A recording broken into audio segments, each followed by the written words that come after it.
అలాగే రామ తులసి ఉంటుంది, అలాగే బగారు తులసి ఉంటుందండి. సో ఈ 5 రకాల తులసిలతో మనకి పంచ తులసి అనేది తయారవుతుందండి. ఈ తులసి వాడటం వల్ల నాకు మా ఇంట్లో టెస్ట్ మనీ నేను రీసెంట్ గా చెప్తాను.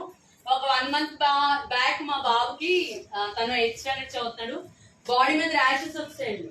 సో నేను స్కిన్ డాక్టర్ దగ్గర తీసుకెళ్ళినప్పుడల్లా వాడు ఎక్కడైనా కొంచెం ప్లేస్ కి వెళ్ళి బయట వెళ్ళి అవుట్ సైడ్ ఆడుతున్నప్పుడు ఏమవుతుందంటే ర్యాషెస్ వచ్చేస్తున్నాయి. సో నేను స్కిన్ డాక్టర్ దగ్గరికి వెళ్తాను, ఒక 2000 ఖర్చు పడుతున్నాను, క్రీమ్స్ సోప్స్ అన్ని వాడుతున్నాను, తగ్గుతుంది ఓకే, బట్ ఇది రిపీట్ అయిపోతుంది. నేను మొన్న ఏం చేస్తానంటే ఈ పంచ తులసి నీమ్ క్యాప్సిల్ వాడానండి మా బాబుకి. ఎలా అంటే ఎర్లీ మార్నింగ్ ఒక లోటెడ్ వాటర్ లో నేను ఒక 2 డ్రాప్స్ వేసి తనకి పంచ తులసి ఇచ్చాను, అలాగే నీమ్ క్యాప్సిల్ కూడా పరగడుపున వేయించాను. అలా ఒక వితిన్ 3 days లో తనకి ర్యాషెస్ అనేవి అలా తగ్గిపోయి దురద అనేది లేకుండా, ఇచ్చింగ్ లేకుండా పోయాయి మేడం. సో నాకు స్కిన్ డాక్టర్ దగ్గరికి వెళ్ళి